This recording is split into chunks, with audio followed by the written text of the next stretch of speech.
Welcome everybody. My name is Matthew and I am a storyteller. And we would like to tell you a story this evening called A Wind of Change.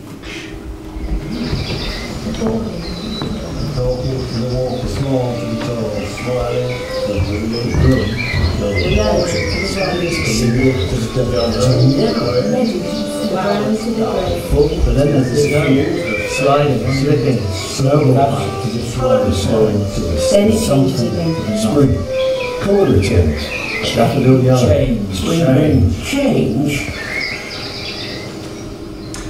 The boy stands at the edge of the beck, his feet in the water, his shoes and socks perched on a rock beside him. His eyes are red and the skin around them puffy with crying. In his hands he holds a doll, an action man in a black gilet. He is holding it under the water. Stupid action man! Stupid dad! Behind him on the bank is an empty box and a pile of torn wrapping paper. Amongst the scraps of paper is an envelope and a birthday card. The card is open. Inside it, in green ink, it says, "To Stevie. Hope you have a good one. Sorry I can't be there. Love from Dad." I don't even like Action Man. He knows that. He should know. He just doesn't care. And I hate him. He lifts the doll up out of the water and brings its head down hard on the tip of an algae-covered rock. Ugh! Why does he have to leave? Stupid thing. Hate you too. He hurls the doll away from him, sending it arcing through the air. It lands with a splash a little further downstream. It would serve his father right, he thinks, to leave it there, to let the beck take it. But he knows that if he does, there will be questions when he gets back home. His mother will want to know what his father has brought him. She will want to see the doll. Reluctantly, he begins to wade downstream.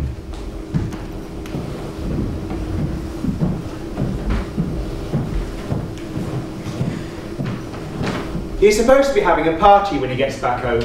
Some of his friends from school are coming over to watch movies, but he doesn't want to see them.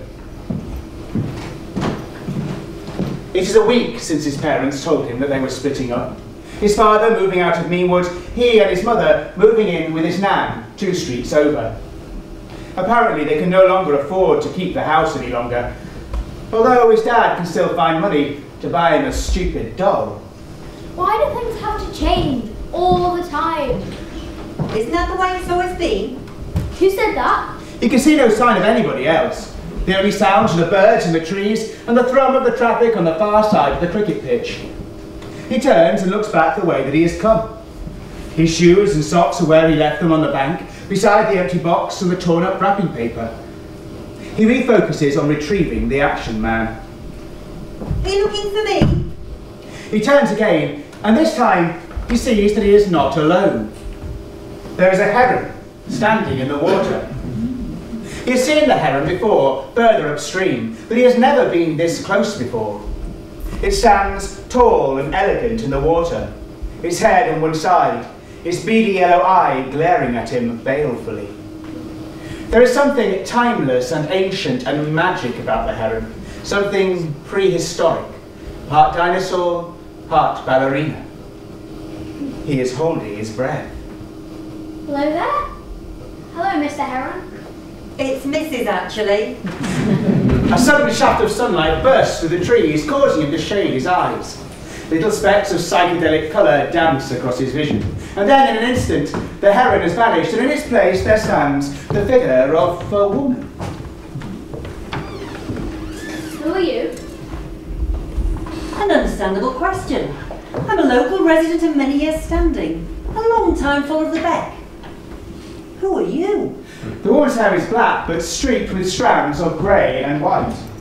She is tall and slender, but her figure is muffled in a long herringbone coat. In her hands, she holds an umbrella. Stevie knows he shouldn't talk to strangers, but it seems rude to just ignore the question. I'm Stevie, but who are you? And where did you come from? Well, it's good to meet you, Stevie. You may call me Mrs. Heron if you like. It's as good a name as any.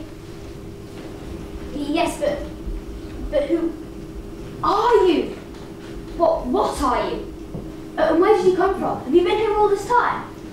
Yes, I suppose you could say that. The Beck has followed its course for generations, longer than I care to remember. Hearing the stories as they travelled down through the Meanwood Valley. It helped carve the valley out of solid stone. It fed the woods and the trees. It brought the people here in the first place. Nourished them, gave them power. Power for the dye works, the tanneries and the mills. Of course, it doesn't flow with the same power it once did, but it's still a very important feature around here. But then, of course, you know that, don't you? Do I? You made it an offering. The Beck has had many offerings over the years, and it always listens carefully. It's a bit like a prayer, you see. An offering that comes with a question. Would you like me to help you answer it? But I didn't give it anything, and I didn't ask a question. She reaches into the pocket of her voluminous coat and pulls out the bedraggled action man. Why do things have to change all the time? Which is, if you don't mind me saying so, a very good question. And I think perhaps the best way of me helping you answer it would be to tell you a story. I should really go. My mum will be wanting me back for tea. You can go any time you like, but the question is, do you want your question answered? The stories will help you if you want them to. What do you mean, what stories? There are always stories in the woods, Stevie, in the water and everywhere. Just waiting until you need them. Now, come over here. Take a look in the water over there. You see where that fallen tree is? See the water. Just keep looking. Keep staring. Can you see it? Stevie stares open-mouthed. A picture is forming in the water. First colours, green, then trees. Beyond them, something taking shape. Stone. He watches the images form in the water.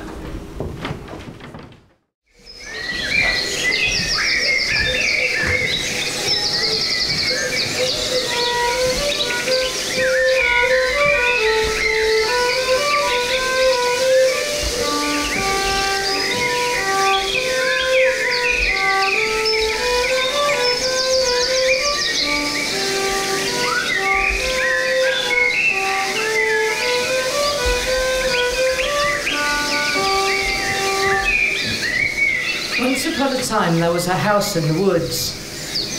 It was a small house made of stone and surrounded by a garden. In the garden, which was bordered by a wall, there were flowers and right in the middle, an apple tree. A woman lived in the house, all by herself.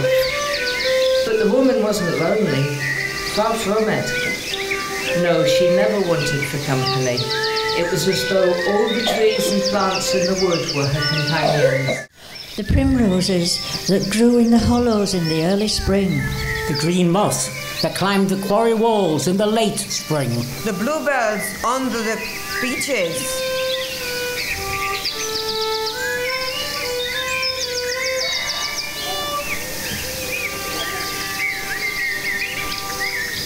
As if she could hear every living creature, each living thing as it moved in the woods.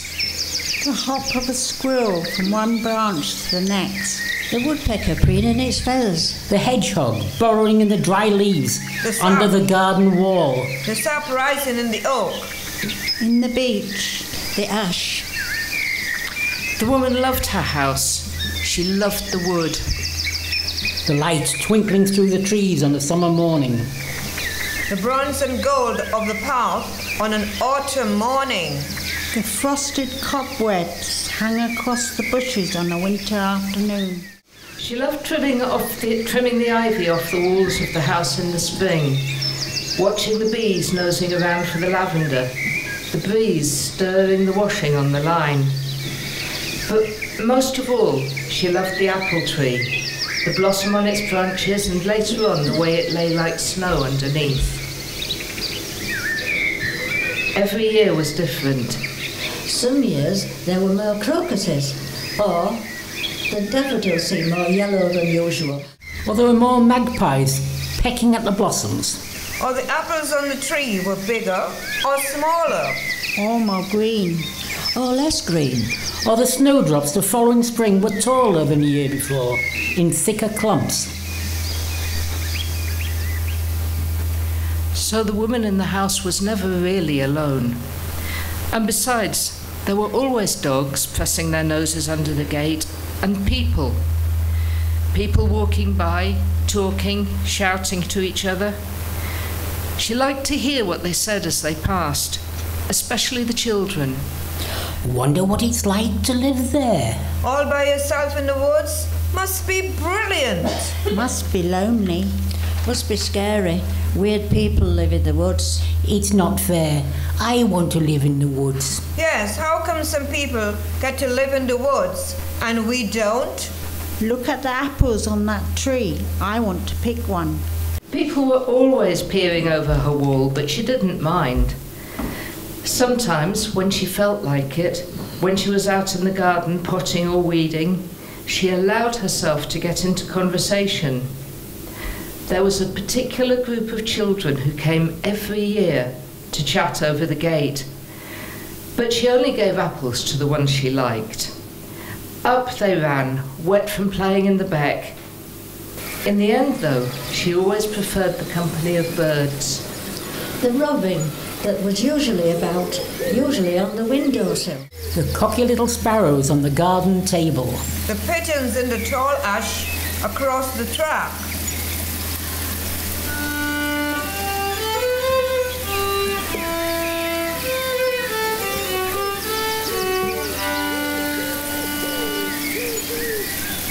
Time passed, as it does. Seasons changed, years went by, and the woman began to get old. She knew it was getting more difficult to do the things in the house and around the garden. Though she didn't want to admit it to herself, it was more of an effort to get out of the house on a winter's day, to walk down the rutty track through the wood to the shops. Friends began to give her advice. Have you thought at all about the future? Nobody likes to face the facts, but it creeps up. It comes to us all. It needs to be considered at least. Though nobody spelt out just what it was, the old woman knew what they meant. Change comes, there's no getting away from it. We do worry about you. We're not having a nag. It's just that we care. What happens if you fall over? How would we know? And that track gets so icy in winter.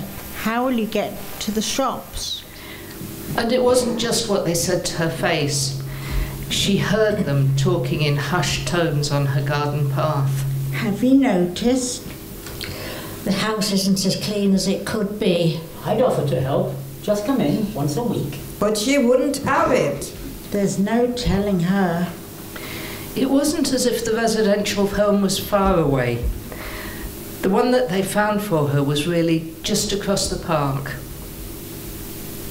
You can see the woods from your window. You can walk to your favourite bench. But to the old woman, it could have been the other side of the world. She missed everything, especially the quiet. Back in the house, she had always loved to lie awake at night and listen to the wood. The breathing of the trees. The creak of a bough. The beck ever present and always awake as it snaked down the valley. The stones at the bottom of the quarry. The ancient wood. Her wood. Is anyone there? I need help. Nurse! Nurse! There was never quiet in the residential home. Always someone shouting or banging. She missed the sense of space, the trees spreading out from the house. Missed her things, the records, her crockery passed on to her from her mother, her old armchair. She missed the people who passed by, the children looking for apples. She missed all of the things she had taken for granted when she lived there. Just things that were familiar. The switch on the old kettle that only she knew how to work. The path her feet took from her bed to the kitchen without her even having to think about it. When she remembers all this, she feels as though her heart will break. One summer night, she can bear it no longer. She gets up, puts on her clothes, Finds the French window that is always left unlocked. Sets off to the edge of the wood.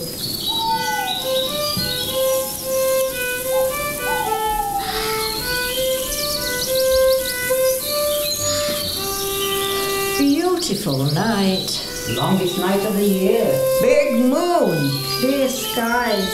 She has to see it. She has to see it again. One more time. The house in the woods.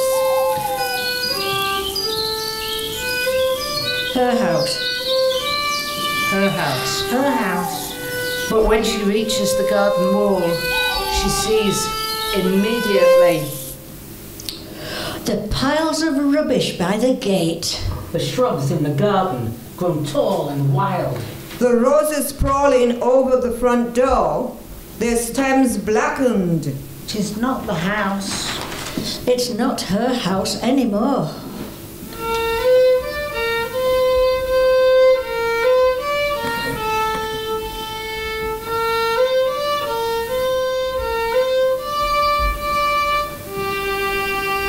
She doesn't stay long. The door is open. Cobwebs, smell of damp, upturned mattress sodden with rain, and her favourite mug, chipped but still there on the draining board. It's a mess, unloved, uncared for. She doesn't stay long. How stupid of her to have done this. To think it would all be the same. That anything in life stays the same for more than a moment. Accept it. Or, as young people say, move on.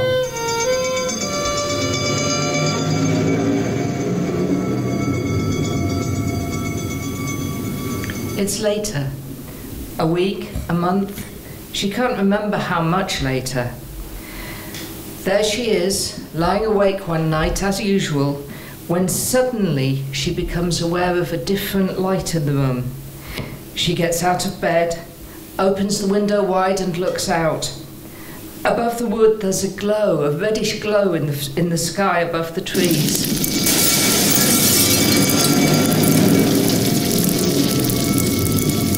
She sees it all, at least in her mind.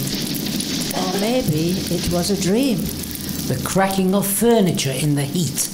The flaking of plaster from the wall. Scarring of stone.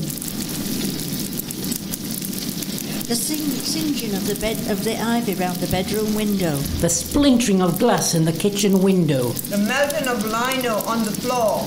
Fire! Fire! Fire!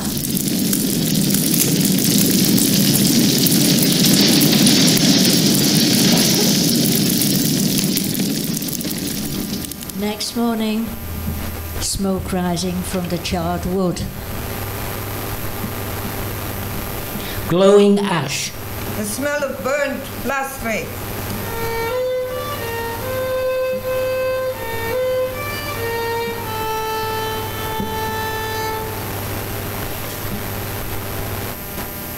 So why is this story important? What does it tell us? Just a house and the story of a woman who gets old. And is that where it all ends? With the fire?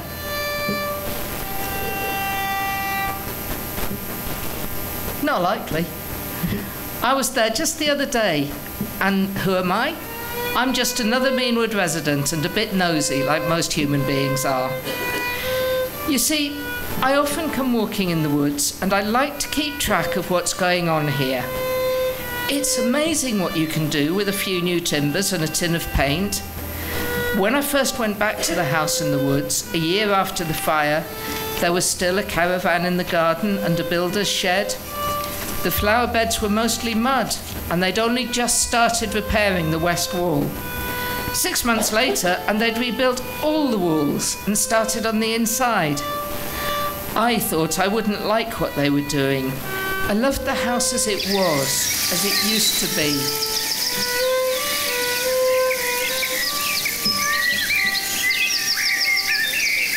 But now, 2 years from the fire, I have to admit I like it. And the front doors are much nicer colour than the old one. The house is different, of course it is. The woods, though, they're the same. The light twinkling through the trees on a summer morning. The bronze and gold of the path on an autumn morning. The frosted cobwebs hung across the bushes on a winter afternoon. And the apple tree's still there, in the middle of the garden, its white blossom spreading out every spring. Look, Mum, it's a gingerbread cottage. Wonder what it's like to live there. All by yourself in the woods must be brilliant. Building a den in the quarry. Playing in the beck all day. Imagine what it's like in the snow. Spring's the best. Listen, was that a cuckoo? It was a cuckoo. It's not fair. I want to live in the woods. Yes. How come some people get to live in the woods and we don't? Look at the apples on that tree. I want to pick one. The old woman's gone now, died a few years ago. But that's the point, don't you see? There are new people in that house now, loving it, looking after it.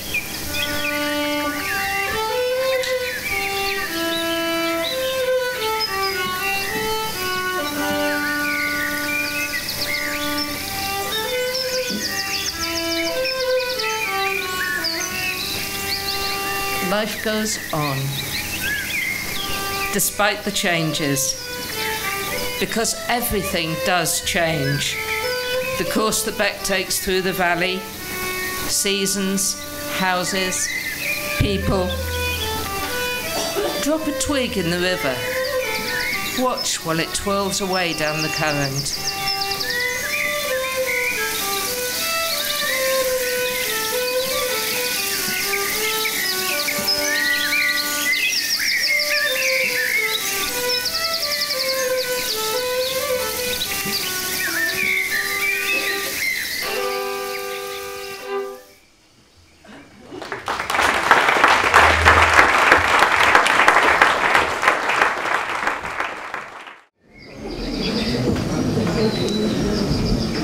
Slowly, the picture begins to fade, the colours of the image rippling out across the water. There is a pause, as though the woods have been holding their breath. So, was the story useful? I don't know, maybe. That was weird. How did you... Weird. Weird? Yeah, it was weird. How did you do it? Was it magic? Perhaps. Perhaps. Perhaps. No, I asked, was the story useful? I said I don't know. Maybe. No, not really. Interesting. Please continue. Well, that old lady, she had to move out of the house, and she died, didn't she? It's all very well you saying that the house lived on the malarkey, but she got left behind. It isn't fair. What sort of moral is that? You wanted a story with a moral. Rather odd for someone your age. Now, you do know, Stevie, that life isn't always fair. But the world turns, the world changes, but things stay the same.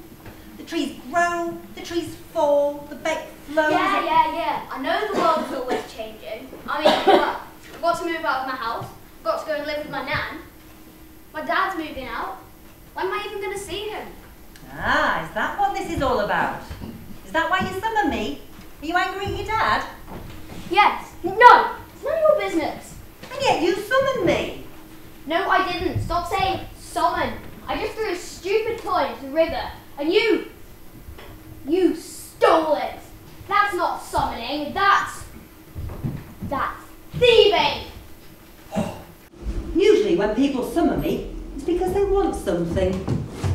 What do you want, Stevie? Stop told you I want things to stay the same. I want to keep on living in my own house. Don't want to live with Nan, and I don't want my parents to split up. It's like the old lady in the story. She didn't have a choice, and I don't have a choice either. It's not fair. It's not fair. You've answered well enough. Now, let me think for a moment. Mrs. Heron makes a curious noise, which Stephen can only assume to mean that she is thinking. He takes the opportunity to collect his shoes and socks, and begins to dry his feet on the sleeve of his jumper. You leaving? Yes, I'm going to be late. I'm meant to be having a party this afternoon. Well, do you want to be on time? Because if you do, you won't be late. Time doesn't work the same way here in the woods. Okay, you are definitely weird. But have I got the right one? The right what? The right story. This is the one you wanted. Don't think I But have you answered your question yet? My question? Yes, oh, come here. Take a look over there. You see where that water is and where the stone's sticking out of it? Can you see it? Yeah, I can see a bicycle. It's weird.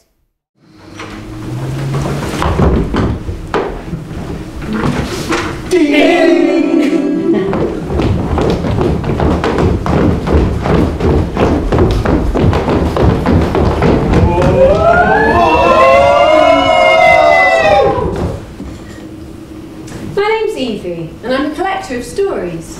I've just finished a book. To make it, I travelled the world, collecting stories about people, times and places that were beginning or coming to an end. It's kind of my thing. Me and Alfie, my husband, we travelled everywhere on our bicycles. I love cycling, that feeling of wind in my lungs and power in my legs. So we called our book The Cycle of Creation and Destruction. The title was Alfie's idea. And when we finished it, we needed a rest. So we came back here to Meanwood, where I grew up. Meet Alfie.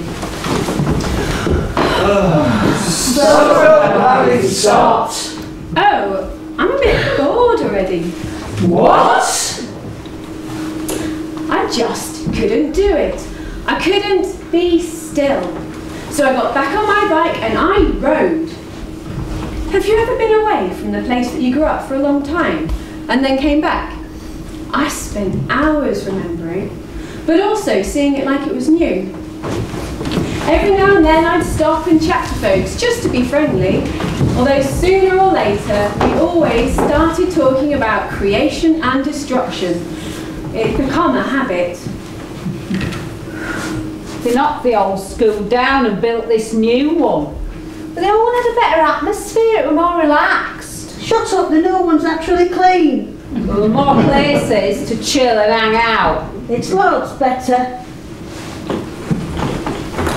I told the council that You did. Tell them the zebra crossing needed repainting. Tell them why. Because Hazel and their little poodle pup nearly got run over. So I told them if they don't sort it, I'm going to get a pot of paint, a big brush, and I'm going to phone up the Evening Post and tell them to get a photographer sent down there to watch me on my hands and knees painting it. Tell them what you did. Tell them what you did, girl. Tell them. Well, it was done the next day. She did it. She got it done, you know. She did. She got it done.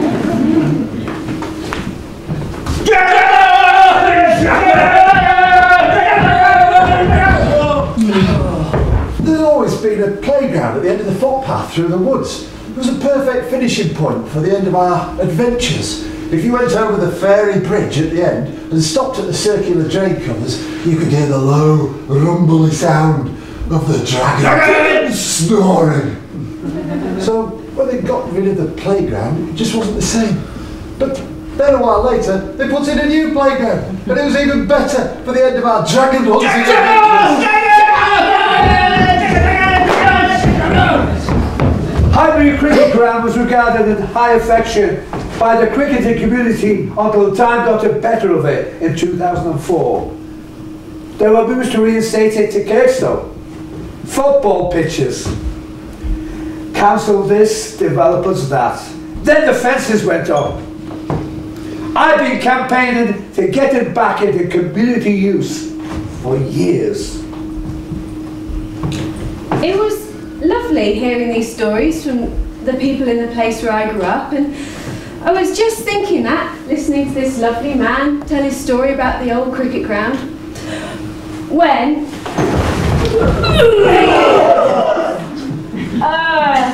I'm so sorry, I don't know why that just happened.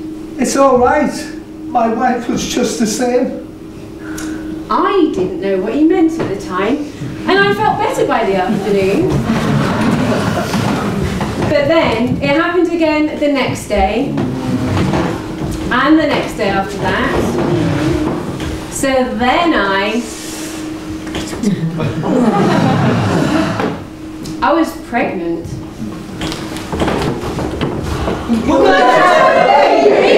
I suppose so. I love you. I love you too.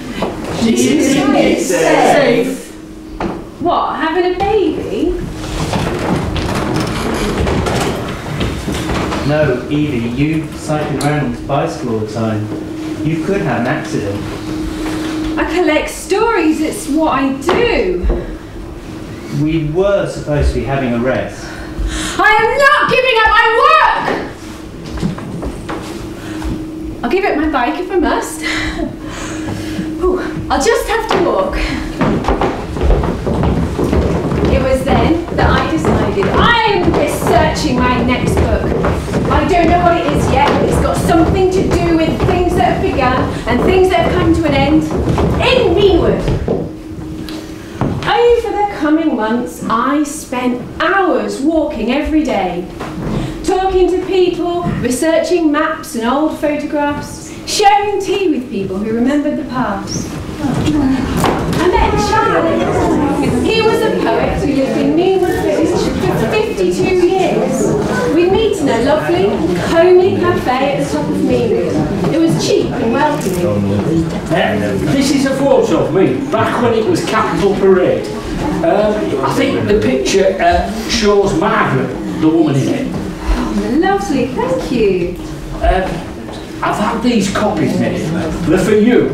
If you make a second book, you're welcome to use them. Thank you. There is something else. There's so much history of this place, so much that's gone before, things that have happened for better or worse. I wrote this poem. I'll get it for you.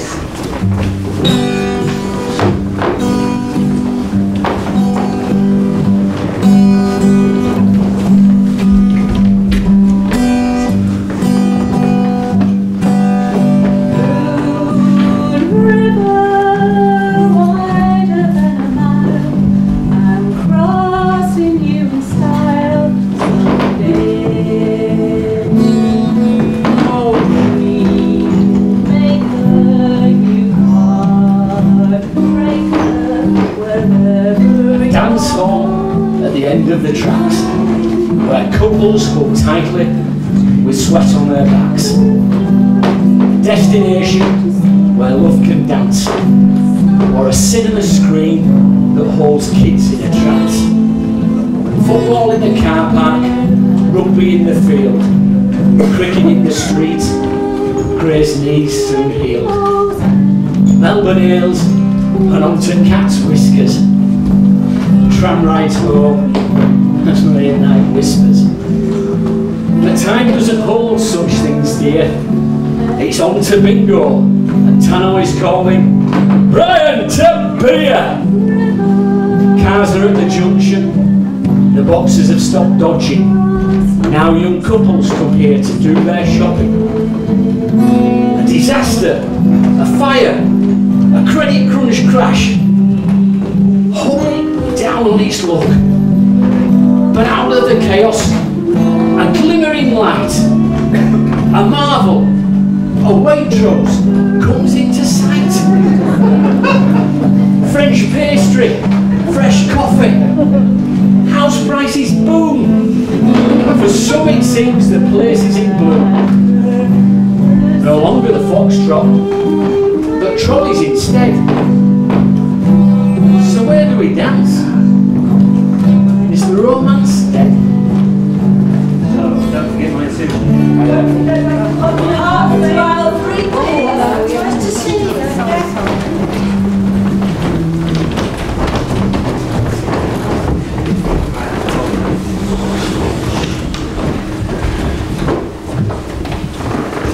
By the time I left the cafe, the light was faded and snow began to fall as I made my way back home to Beckhill Approach.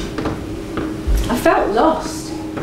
I missed my bike, the feeling of wind in my lungs and power in my legs. And I felt lost as I made my way up the new steps leading to my old home. As winter's ice receded into spring, I was growing bigger. And walking, it was tougher. But those days when you can see one season fading into the next, they're my favourite. The opportunity of spring becomes the richness of summer, the cooling of autumn into the darkness of winter, and the decaying leaves once again give way to daffodils, bluebells, and wild garlic. I received a message from a man.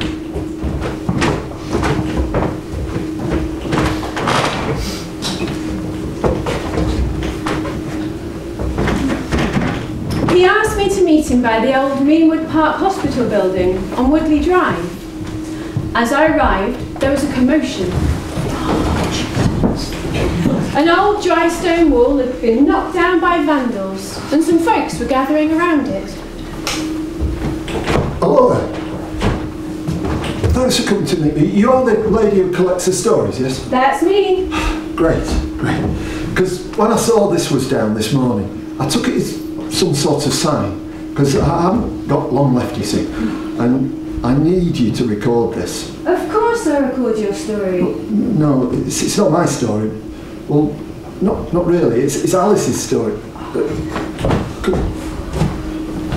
I've just been holding on to it for her.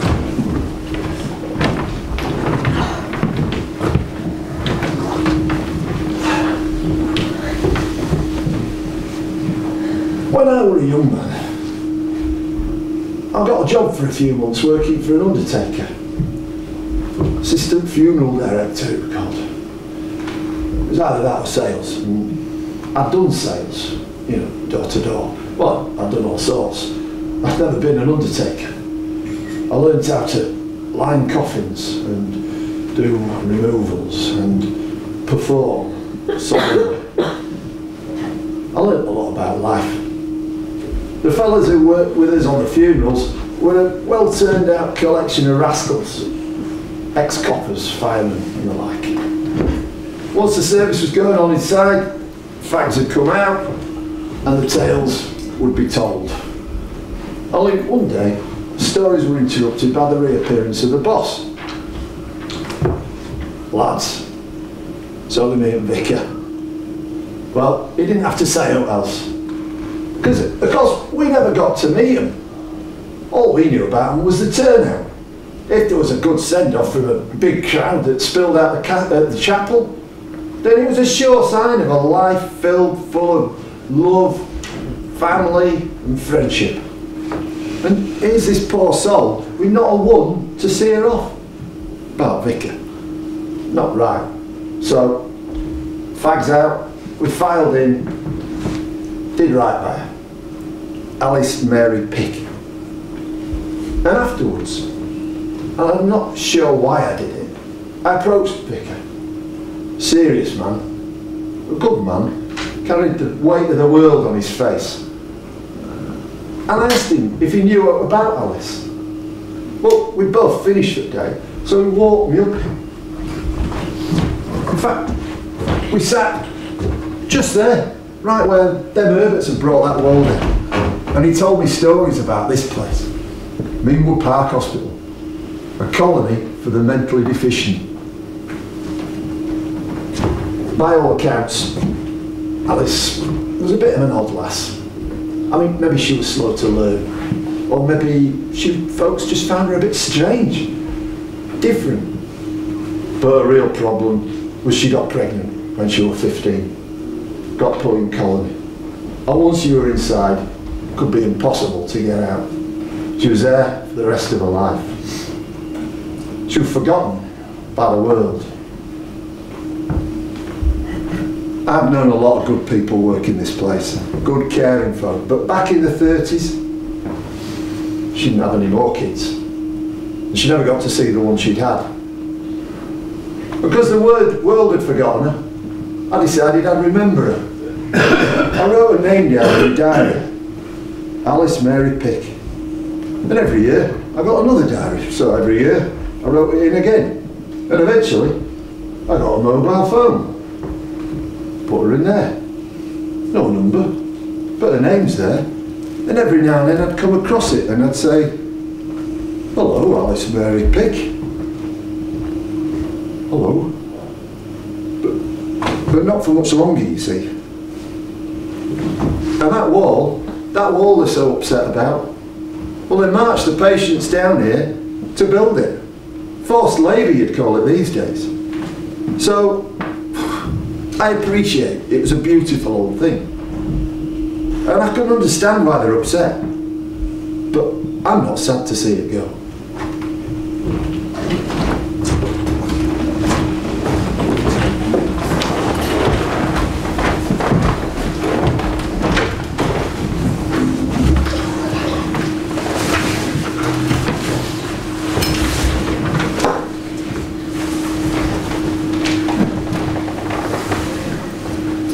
As I walked home, I held my stomach tight and I never felt so grateful.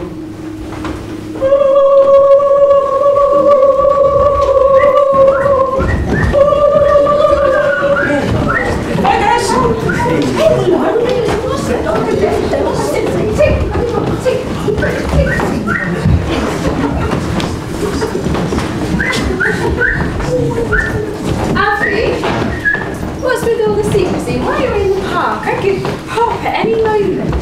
Because I've met someone that I wanted to meet. As we approached the old stone bridge crossing the beck, there were a group of people on the grass to the side of the path, and they were all doing yoga. Alfie, I don't think I'm in the condition for a yoga class. No, silly, over there on the bridge. And it was on that stone bridge that Alfie introduced me to our new friend Jane. I spent the first 40 years of my life living in Meanwood. My children were born here, they grew up, and then they moved on to live their own lives elsewhere. And suddenly I was alone in this place that I'd always been. I decided I needed to do something different. Something crazy, radical, totally out of this world, totally unbelievable. Moved to Uganda kind of different. Planted trees, I dug holes, and I fetched water, and I watched the trees grow. When it was time for me to come back home, to this place I'd always been, I didn't think I was going to stay here for long. Everything seemed so new, except it wasn't. It was me. I was different. I'd changed. I'd known Debbie for years, always held a torch for her right here. We both changed, our lives had changed. There had been death in her family. This woman before me was now changed, her whole life changed. And she was learning to rebuild that life. Little did I know I was going to become part of that life. Been married 3 years now, and running this yoga group for 4. We've learned to breathe together.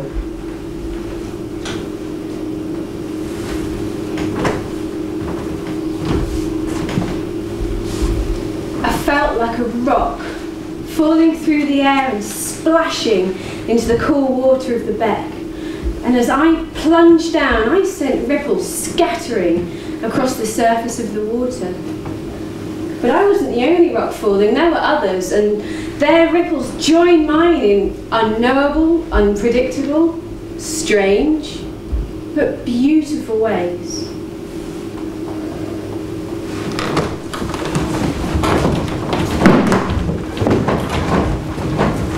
I miss.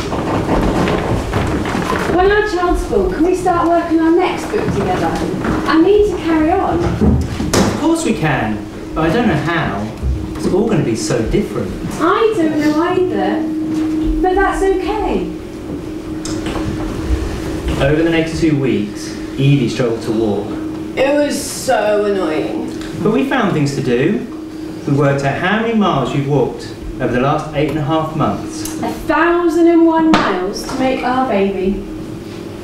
And when the baby finally decided to make his way into the world, it was a long, painful, worrying and exhausting day. But everyone survived. And the days that followed were hard too. Evie was quite ill and couldn't walk. And the baby cried, and then Evie cried, and then I cried. But we had time to read our stories to our new son. We called him Alistair.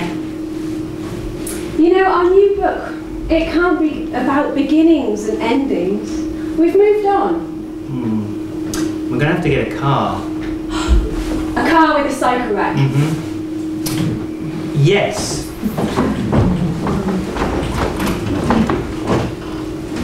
As I sat up that night, feeding my son, I looked out across the street and I relished being the only one awake, the only one to see a fox trotting down the middle of the road. I cherished that moment and many others before they became the past and others took their place.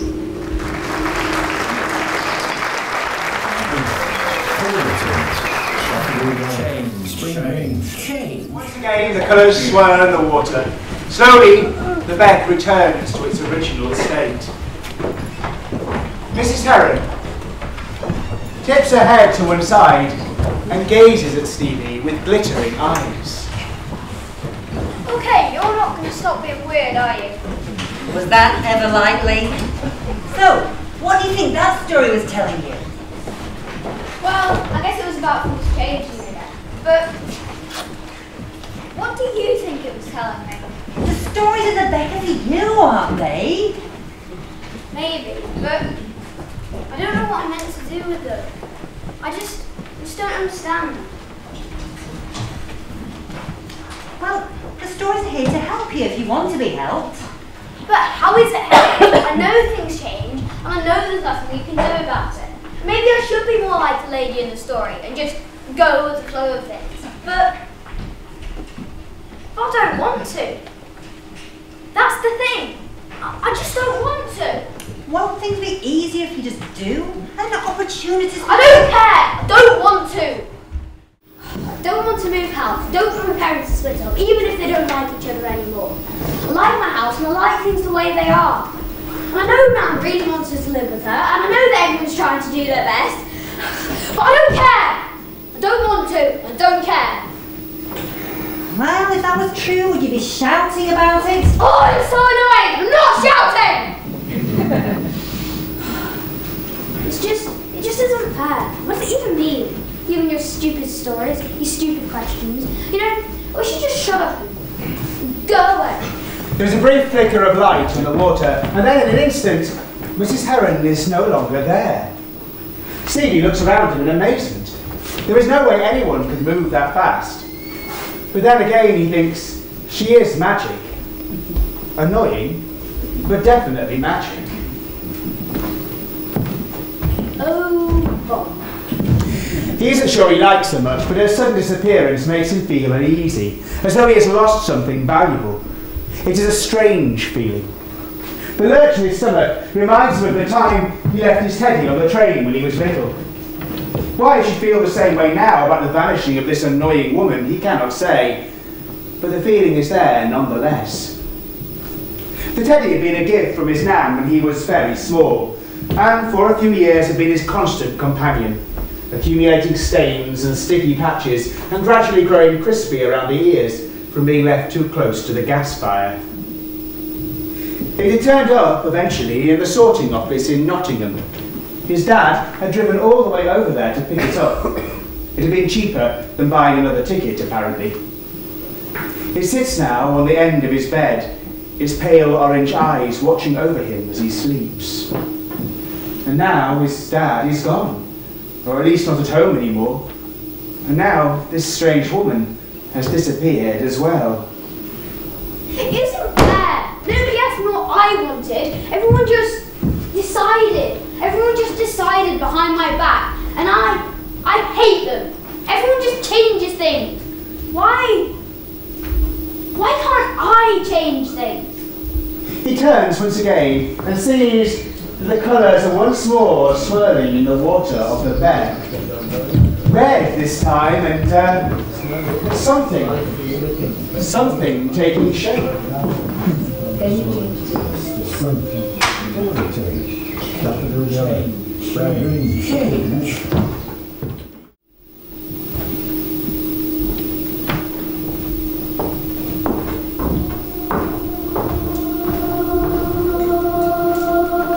It is beautiful, the perfect hoodie, anything for it to be mine, no, it should dare get in my way.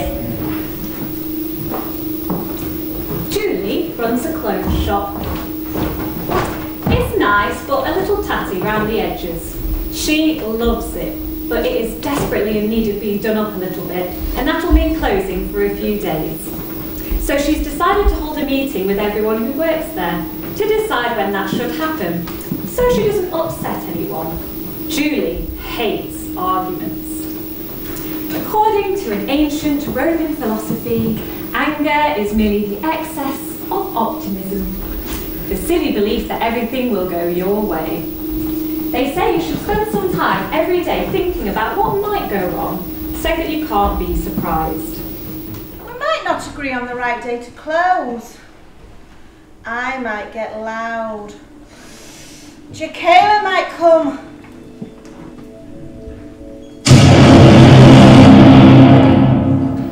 We might run out of biscuits. Someone might come in the same hat as me. Marley and Holly might feel the need to make a grand entrance. Oh. And people might not listen to what I've got to say. They might keep wanting to tell me stories. And we might not get anything resolved. No. We might end up having Hello. Hello. We might end up having Is it me today or tomorrow? Because I woke up early for this Right, meeting. okay. We might not get anything resolved. Right? We might have to... It's only chocolate biscuits at this Hey, page. It's only chocolate can you biscuits. just give me a minute? I'm No, trying to it's do a only list. your chocolate biscuits. Oh, for goodness sake, we've been quiet! Shut up! What's the meeting today? Hi. Hello. Okay, now we're all here. We'll get on with it before Jaquela gets here. The day had not started that well for Julie, so it was even more important that she got everything sorted before Jaquela arrived. So, what I'm planning to do is, if I close the shop,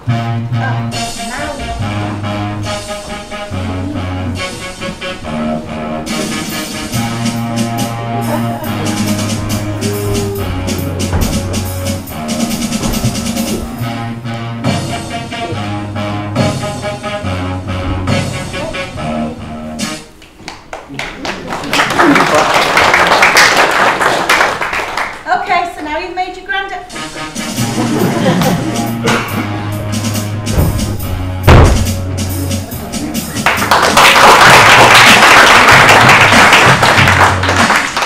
Okay, right. Now, can we get on with things, please, before she gets here? Who? Jaquela. Actually, I remember. Jaquela.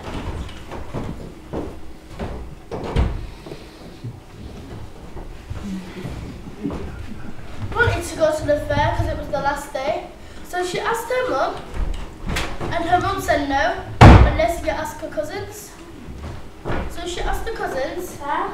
Finish the text. Fair? Hey, sheesh. So they ran to the fair, and Jaquela bumped her head. Boop!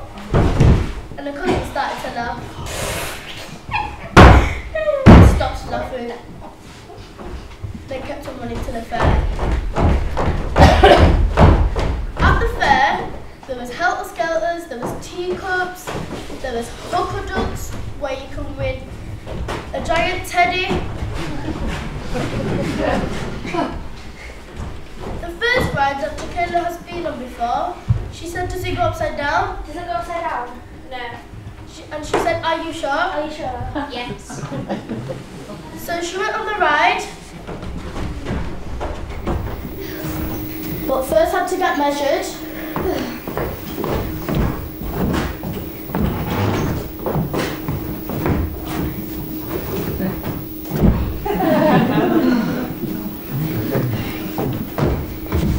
And then had to pay.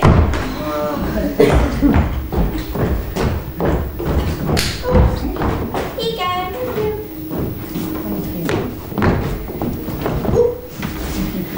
And then had to pick their favourite colour, what they wanted to go on. Red, green or blue. And then they got strapped in back to back. Thank you. Then the ride started. It went faster and faster and spinnier and spinnier. And all you could hear was Michael Jackson laughing. Then the ride went upside down. It was crazy. Kayla was screaming, putting up her legs. And it went upside down for a very, very, very long time. And then it stopped. Went back to its normal self. And then it got unbuckled.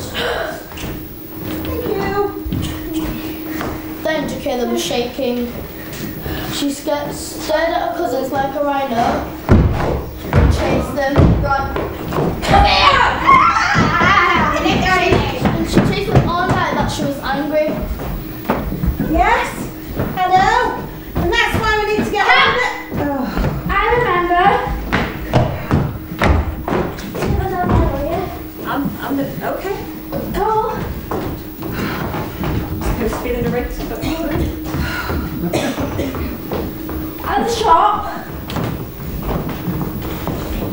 Kayla and a man came.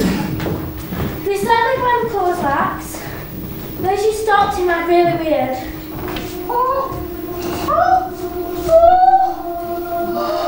It is beautiful. The very last one in the shop. The perfect hoodie.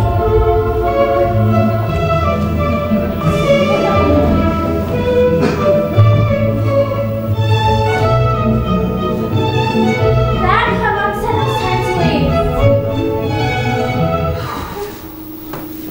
And she freaked out.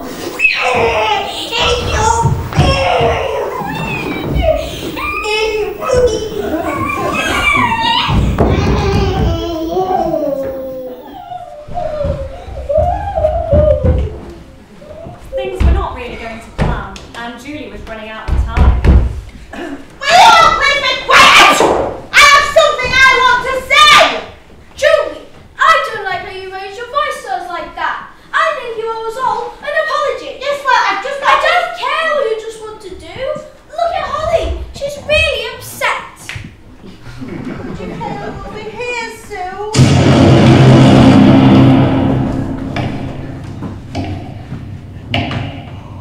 Kayla entered the shop, and everyone was terrified. She clearly had something to say. They weren't sure they wanted to hear what she had to say. She took in a deep breath. Keep on talking, I'm not listening. I don't have the money, and I don't have the time, and I don't have the patience or the presence of mind to endure another century of life. They knew they hadn't listened. She knew they hadn't listened. This was going to get loud.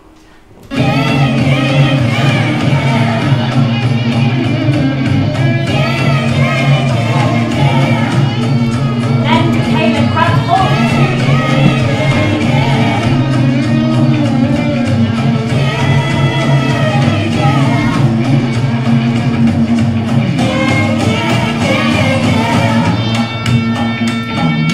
And then the shop opened.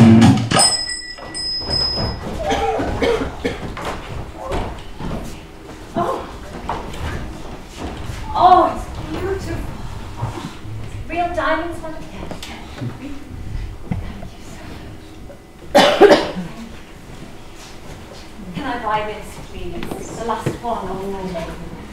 Thank you. Worth every penny. I'm going to wear it. Thank you so much. Oh. Oh.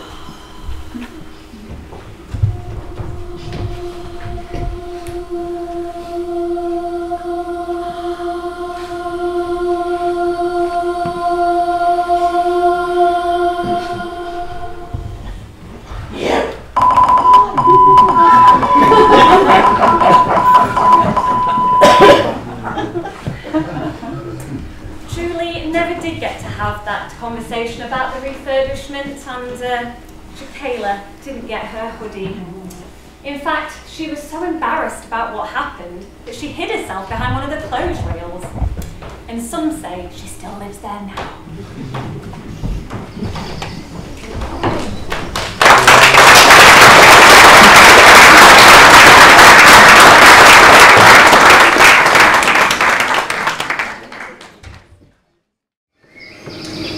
Once again, the colours swirl in the water. Once again, there is a moment of complete silence and stillness. Once again, the sounds rush back into the world. Oh, what does that story tell you then? Stevie turns, and there stands Mrs. Heron, leaning casually on her umbrella. She is peering at him imperiously from over the top of her spectacles. It's you. You're back. Aren't you very observant? Where did you go? You disappeared.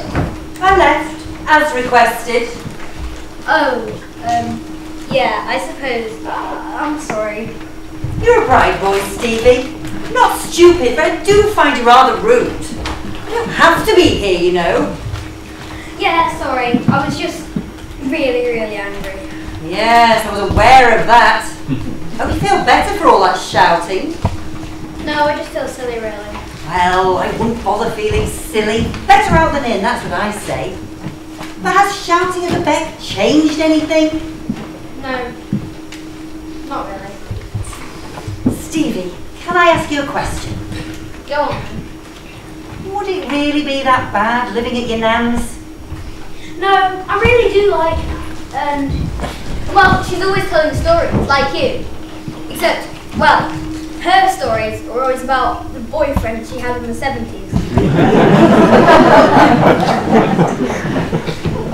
But the thing is, the reason why I'm so angry is because nobody asked me what I wanted. If I wanted to live with Mum or Dad, or if I even wanted to stay in Meanwood. I just wish I had a choice, that's all. And what would you have chosen? I don't know. Really?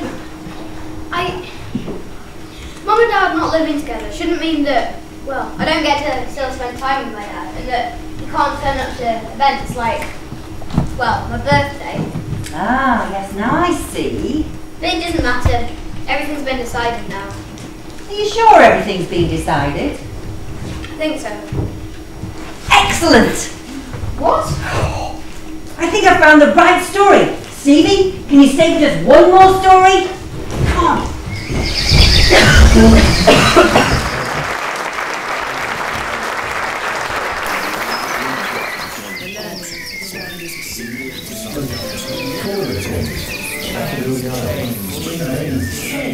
Sliding, slipping, snowball. Then it changes again. Spring. Colour returns. Daffodil yellow. Change. Spring green. Change.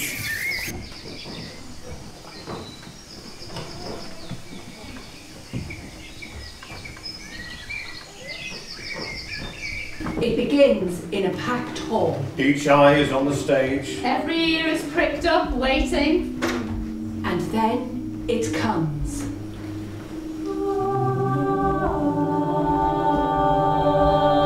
The sound of beauty crystallized as music. Heartbreaking and sublime, the stuff of legend.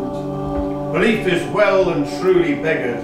This is the sound of the Concordiola. It's an instrument that can only be played by a handful of people the world over. Some say the Concordiola is powered by the imagination, that it runs on poignant memories, that life itself is its fuel.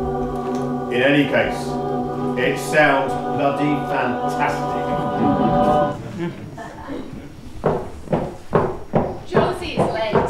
It had taken longer than usual to get Victoria ready for school. Oh, but she can't think about that now. She's really quite late. The house comes into view.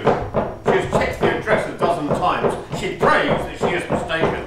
But she isn't. 31B Hustlers Road. The house sticks out like a dead tooth in an otherwise pearly smile. The entire place is falling in on itself. The roof is in bits, holes all over. When Josie was young, the bigger kids used to tell her stories about the thing that lived here. Some said it was an ogre. Some said it was a ghost. Some even said it was the fabled parrot man of Meanwood, half human and half horrendous bird. The kids these days just call him the Grump. Anyway, he's rarely glimpsed through the mildewy curtains.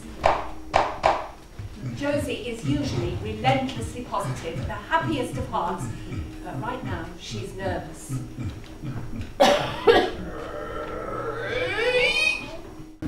If you're selling so much, I don't want it. Goodness gracious, you scared me. You've come to the wrong house. No such luck. Mr. Spencer, I'm from the VHA. I told you, I'm buying out. The Voluntary Health Agency. As a valued member of the Meanwood community, Valued? I'm your nominated medical care operative. It seems it's been months, years actually, since your last appointment. The Grump covers his injured right arm as if the mere mention of it makes it smart. I wonder, can I come in? You can... For at least 20 minutes. Josie stands there arguing, persuading him to let her come inside. It seems hopeless. And then the heavens open. Rain like you've never seen. Really? It is Meanwood. Rain like you've rarely seen. Go on. Hurry off with you. As Josie stumbles backwards, the Grump's roof comes into view. Inside the dimly lit corridor, there are buckets, pans and bowls everywhere, there to catch the invading droplets of rain. Most are overflowing. And don't come back. Your roof, I can fix it. I can fix it. Not only is she medically trained, Super smart, amazing at her job, and a wonderful mum. Josie's also a dab hand with a hammer. The Grump looks suspicious, doubtful. But he Just shuffles to then. one side and gestures Josie to come inside. Just then, a particularly large droplet of rain seeps through the damp ceiling above and drops He looks grumpier than ever. onto the end of his old nose. But then he shuffles to one side and says to Josie, come on in.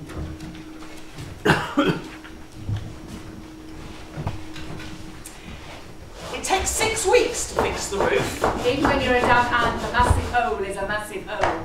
And while you're up in that attic, don't touch out, don't move out, and bloody don't look at bloody out. I'll just crack on with my eyes closed then, shall I?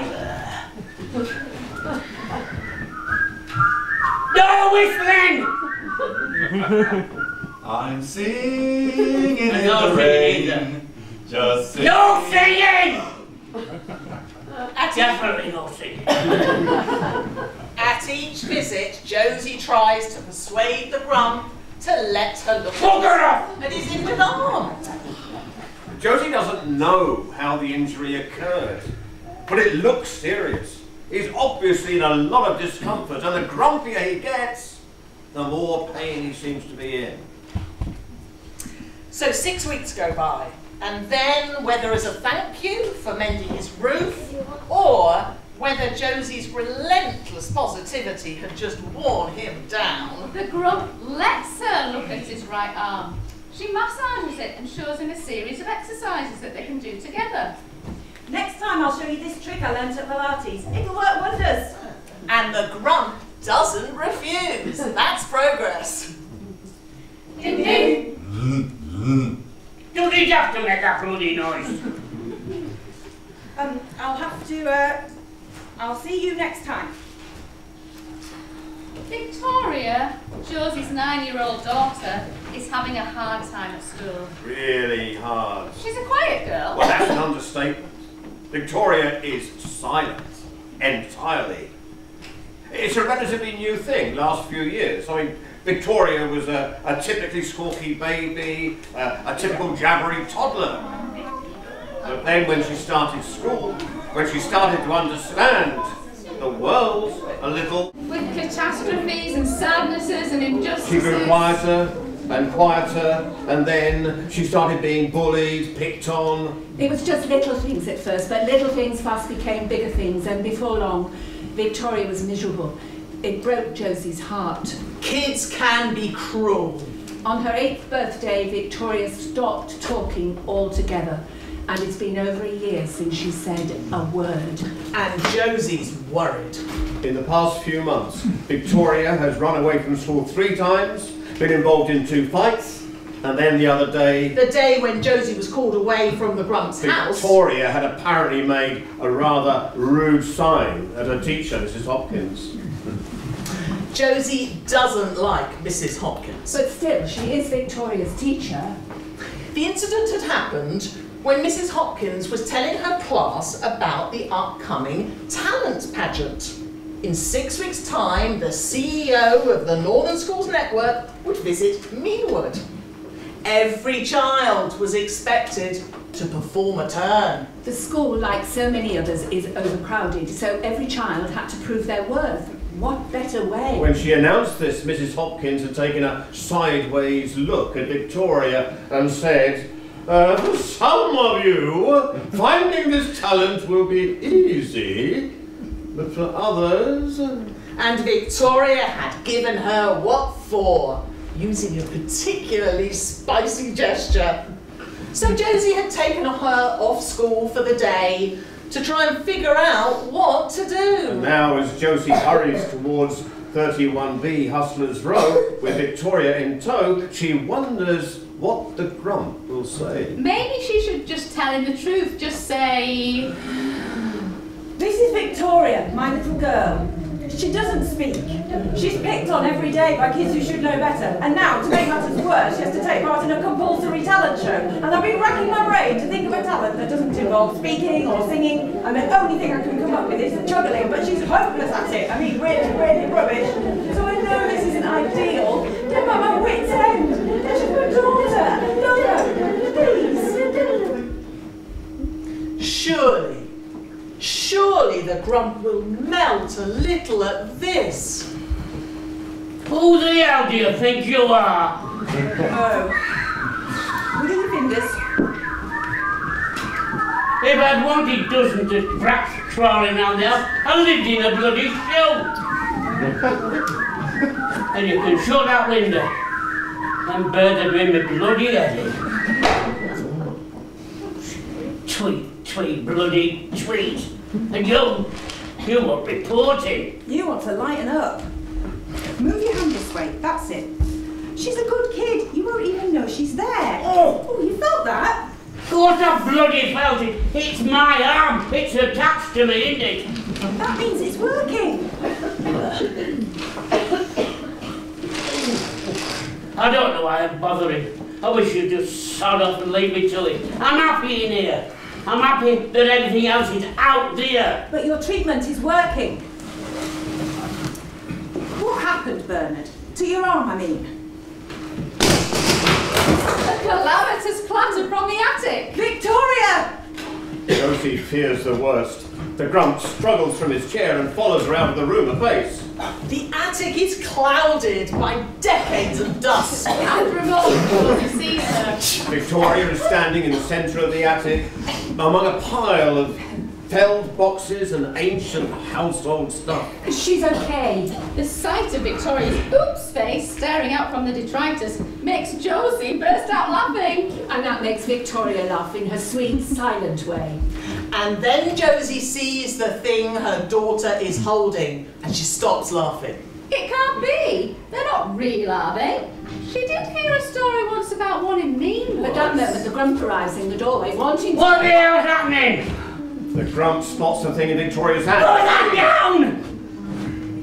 Victoria moves to put the thing down, and as she does so,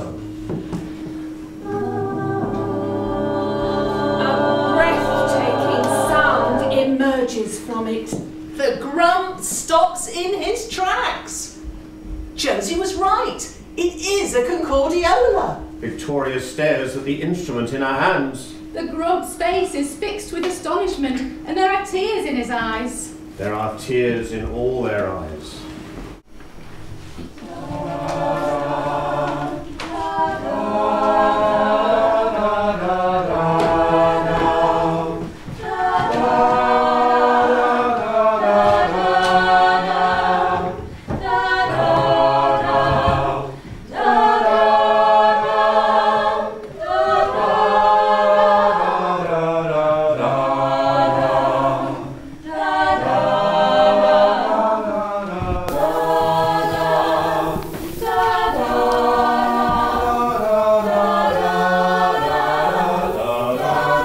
It's a long time ago.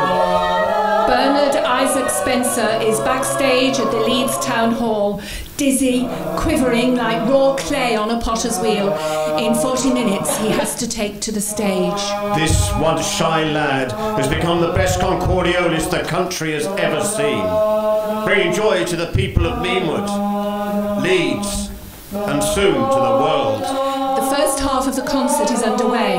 Bernie peeps from behind the curtain and looks at the front row. They're sitting there, Colonel R.B. Butters, Carol Francis Hope and Domino Coffey, the three leading concordiola experts in Europe. If he can impress them, what may happen next? This is his big break. This is his chance.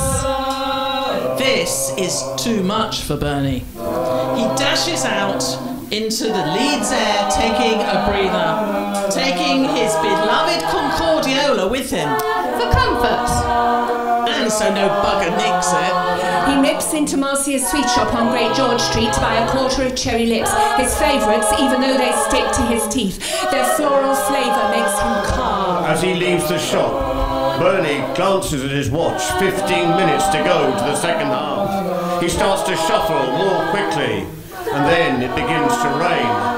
If Bernie's not careful, his concordiola will get damp, and then it's liable to squeak. He tucks the instrument under his coat.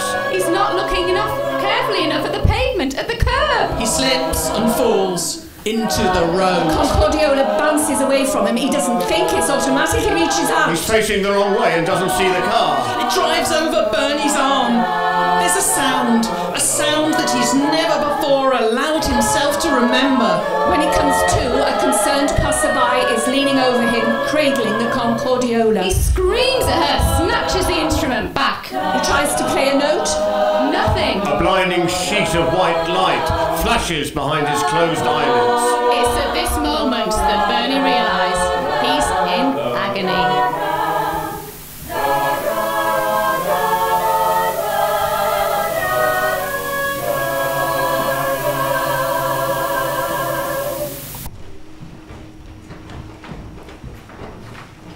Now to the question.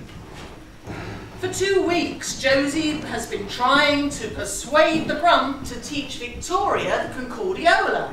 She should have been up there in the first place. Did you see the bloody mess she left? You said it yourself, only 1 in 10,000 people can even play the damn thing. I couldn't care bloody less. You know she's got this concert ahead of her, Not my problem. so you'd sooner see a little girl humiliated in front of her entire school. I'd sooner you buggered off and stopped bothering me.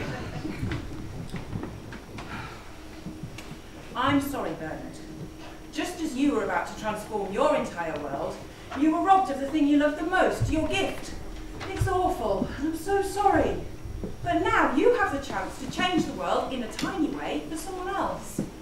I know it's not what you dreamed of, but it's still changing the world. Get out. And Josie does get out. And she doesn't go back. It's a horrid, wintry day in January. The Tullett pageant is now just a month away. 31B Hustlers Row is more forlorn than ever. The grump hasn't seen another soul in weeks. Not since Josie stopped coming. His arm hurts worse than ever.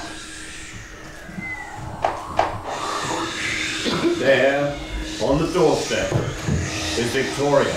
She's being pelted by enormous globs of sleety snow, almost upended by the wind. In her hand, she's holding a small pink and white bag. Written on it in red felt tip is, "Sorry."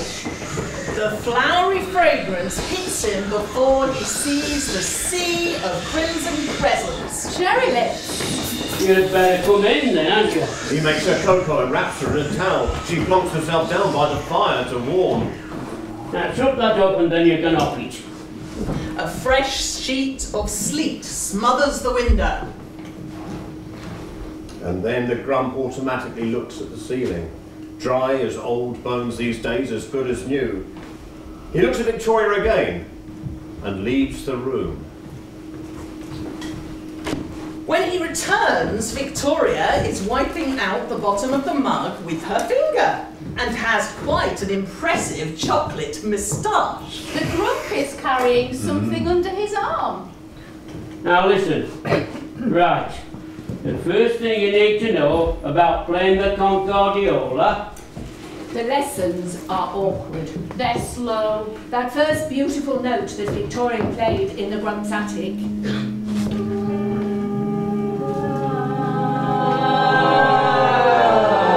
Must have been a fluke. The racket that comes from 31B Hustlers Row now is like a clouder of tone-deaf alley cats fighting over a broken. But slowly, Victoria starts to get it, and the glorious instrument begins to come to life in her hands. the Grump is a cantankerous creature. He shouts, he yells, he waves his arms like a Kansas scarecrow. And Victoria wants to work hard for him, and she finds his methods to be wonderfully effective. And effectively, Wonderful. Now then, we are getting somewhere. Some folk think the Concordiola is played with happy thoughts. I don't know about that, but I know. When I thought of my dear old man, God rest her soul, it were right. It worked a treat. You'll have to find your own inspiration, however. So before too long, Victoria is a little maestro, which is just as well. The day of the talent pageant arrives. It is to be held at Steinbeck Church Hall. Josie had telephoned the Grump inviting him to come, but his response was unsurprising. I haven't stepped foot out of this house in years, and I'll be blowed if I'm going to bootle down to some pantomime by a lot of snotty kids. Josie broke the news to Victoria as gently as she could. Victoria stands in the wings, waiting for her turn to perform. She's angry. She's afraid. She feels abandoned. She was sure he'd come. 3 of the meanest kids in the school, the ones who called her names and made fun of her, Calvin, Petunia and Rico, are sitting on the front row. And so is Mrs. Hopkins. But there's no time to panic. With no other option, Victoria wanders onto the stage with the Grump's Concordiola clutched tightly The to audience her. are waiting. Ears all pricked up, all eyes are on the stage. On Victoria. She stands in the spotlight and begins to play. Only there's a problem. Nothing comes out. She tries again. No sound, no nothing. The kids snigger. They whisper cruel things to each other. Mrs. Hopkins sighs and tucks. Victoria feels pin-sharp tears of frustration rise to the surface. The audience are getting restless. And yes, someone, Calvin she thinks, is actually laughing at her. But then there's a sound at the back of the room. There's a commotion. There's something going on. There's a noise. Excuse me. Oh! Bloody get out my way! It's the Grump in here shouting at everybody, looking for a seat. And Victoria laughs. She looks at the Concordiola and then she plays. And this time, beauty, crystallised as music. Heartbreaking and sublime. The leaf is well and truly beggars. The kids on the front row are silenced. Even snooty Mrs. Hopkins. What? The whole room moved. Here comes the sun. Here comes the sun, and I say, it's alright. It's alright. It's alright. Eventually, the audience leave for their homes. The CEO of the Northern Schools Network, stunned, searches for Victoria and Josie to commend them. But Victoria is far too busy being fussed over by her classmates to have time for this stuffy, bossy man in a suit. Josie's so proud of Victoria. She can't stop beaming. The Cheshire Cat has nothing on her. The Grump has sat at his seat a long while the hall empties. Once the coast is clear, he walks to the stage, where the Concordiola sits in its stand. Many have admired it, but none have dared to touch. He picks the old thing up and glances at the front row. In his mind he can see them, Colonel Butters, Carol Francis Hope, Domino Coffey, and in his heart he's back the hopeful young man he once was. He tries the instrument, and nothing.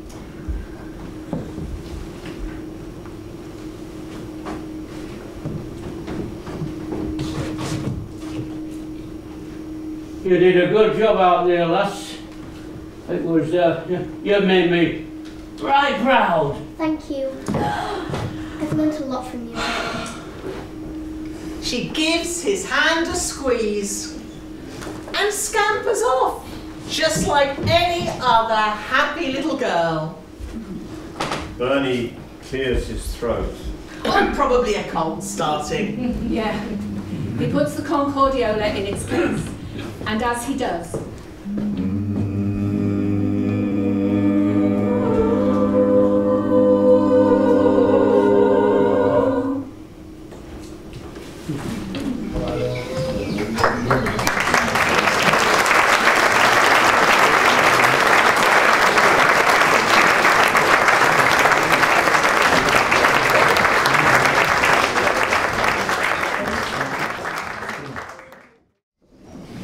Once again, the water ripples. Stevie and Mrs. Heron are left without breath. It is Mrs. Heron who stirs first. So, what did you make of that story, Stevie? Stevie is still staring into the water. Stevie, did you hear me? What? Oh, yeah. The story wasn't bad. What do you think you might be saying? My dad asked me if there was anything I wanted for my birthday. And I told him that I didn't care. I told him that I didn't want anything. Was that the wrong thing to say? It wasn't wrong, but it wasn't very helpful. Go on. I thought you ought to know how I was feeling. What I wanted. That's why I was so angry when he got me the Action Man. I am too old to play with Action Man, and he probably should know that. But he won't know what to get me if I don't tell him bloody. Tell me, what did you want for your birthday? I wanted to go fishing. Fishing? Yes, last year, me and my mum and dad, we went out to Malham, and my dad took me fly fishing. I had the waves and everything. It was brilliant. I love being in the water, and I wanted him to take me fishing. I wanted to know that I could still spend time with him, even though he wasn't living with me. Ah. So it looks like we might have found the right story. You think I ought to talk to my parents, don't you? Let them know how I feel. Let them know that I want to say what happened. Well, Mrs. Heron prods with the tip of her umbrella at a pale yellow leaf that is floating in the water. there are worse plans, aren't there? Yes, but do you think they'll listen? That's not for me to say, Stevie. Parents don't always listen to their children, and that's not the children's fault. But if you don't speak, they don't hear. And you have a right to be heard. But it's scary. Oh, I don't have a magic wand, Stevie. But I'm sure you'll figure it out. I have faith in you. Now, I think it's about time you had to go. You have a party to get to, don't you? It is your birthday after all. Now, you do know what you're going to have to do, don't you? I guess so. Thanks, Mrs. No hugging! I'm not that kind of a bird. Now, a simple thank you will suffice more than enough. Now, get on with you. You don't want to be late for your party, do you? Stevie remembers the scrunched up wrapping paper in the bank and begins to gather up his things. And what about you? What about me? Well, where are you going to go? Nowhere, I suppose. Back to where I came from. And where's that? Stevie turns and suddenly sees not a woman standing before him, but a heron. Beautiful, slender, tall and grey. She gazes at him with a beady yellow eye, then lifts her head into the air, stretches wide her wings and launches herself up into the air. Stevie watches as she flies downstream and disappears above the trees in the direction of the park. He stands, and as he does, he looks down and sees the toy his father gave him, lying in the water at the edge of the beck. A gift returned. He reaches down and plucks it from the mud. I am too old to play with Action Man, but perhaps you can keep my teddy company on the end of my bed. Maybe next year I'll ask my dad for a fishing rod or something. He smiles and puts the toy away in the pocket of his hoodie. And then he turns and sets off home along the path through the winding woods.